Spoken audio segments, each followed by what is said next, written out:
ہم اپنی آج کی ویڈیو میں بات کریں گے ایکسپیریمنٹ کے اوپر۔ پیارے دوستو، جب ریڈکشنز تیار ہو جاتے ہیں تو اگلا قدم لیبارٹری کے دروازے سے اندر جاتا ہے۔ یہاں ایک بہت بڑا سوال پیدا ہوتا ہے، آخر وہ کون سے سخت تجربات ہوں گے جو اس ڈیڈکشنز کو پرکھیں گے اور کیا وہ انہیں سچ ثابت کریں گے یا پھر مکمل طور پر غلط ثابت کر کے ماہرین کو دوبارہ سے آغاز کرنے پر مجبور کریں گے۔ اور یہی تجسس ہے جو سائنس کو ہمیشہ آگے بڑھاتا ہے۔ تو چلیے ایکسپیریمنٹ کی طرف بڑھتے ہیں جو سائنس کی بنیاد ہے۔ سائنس صرف ڈیٹا جمع کرنے کا نام نہیں ہے، بلکہ یہ جھوٹ اور سچ کو پرکھنے کا ایک مکمل سسٹم ہے۔ دیکھتے ہیں سائنس کا یہ انجن آخر کام کیسے کرتا ہے۔ ایک معمولی سا خیال ایک ثابت شدہ حقیقت میں کیسے بدلتا ہے۔ آخر سائنٹسٹ فیکٹ اور فکشن کے درمیان فرق کیسے کرتا ہے۔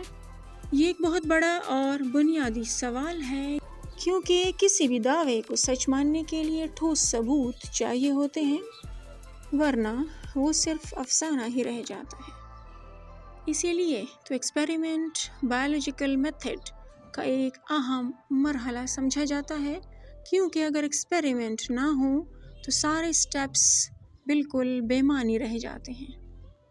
یہاں سوال یہ ہے کہ آخر تجربہ کیا کس پر جاتا ہے۔ تو ایکسپیریمنٹس ہائپوتھیسس پر کیے جاتے ہیں اور یہ پورا سفر ایک چین کی طرح چلتا ہے۔ پہلے ہائپوتھیسس بنتا ہے، پھر ڈیڈکشنز نکالی جاتی ہیں اور فائنلی انہی ڈیڈکشنز کو چیک کرنے کے لیے ایکسپیریمنٹس کیے جاتے ہیں۔ یہ ایک زبردست سسٹم ہے جو کسی بھی آئیڈیا کو عملی طور پر ٹیسٹ کرتا ہے۔ ایکسپیریمنٹس ایسے ہوا میں نہیں کیے جاتے۔ بایولوجسٹ اپنے ہائپوتھیسس پر ایکسپیریمنٹس کرتا ہے تاکہ وہ پریکٹیکلی ان ڈیڈکشنز کی پڑتال کر سکے۔ تجربہ وہ پریکٹیکل ٹول ہے جو سائنٹسٹ کو یہ دیکھنے کا موقع دیتا ہے کہ جو اس نے پیپر پر سوچا تھا کیا حقیقت میں ایک کنٹرولڈ انوائرمنٹ کے اندر ویسے ہی ہو رہا ہے کہ نہیں۔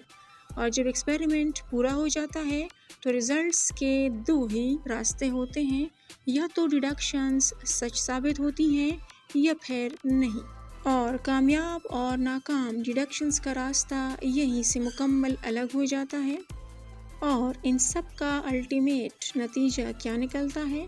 اسی طرح ہائپوتھیسس سچ یا جھوٹ ثابت ہوتے ہیں، بس بات ختم۔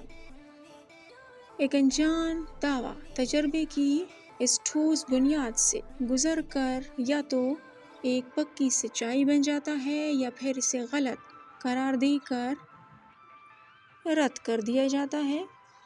اور کسی بھی ایکسپیریمنٹ کا اصل مقصد ہی یہی ہوتا ہے۔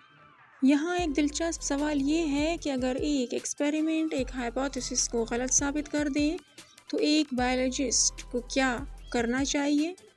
کیا تحقیق وہیں پر ہمیشہ کے لیے رک جاتی ہے؟ ہرگز نہیں، بلکہ یہ ناکامی ہمیشہ ایک نئے سوال اور ایک نئے ایکسپیریمنٹ کا آغاز ہوتی ہے۔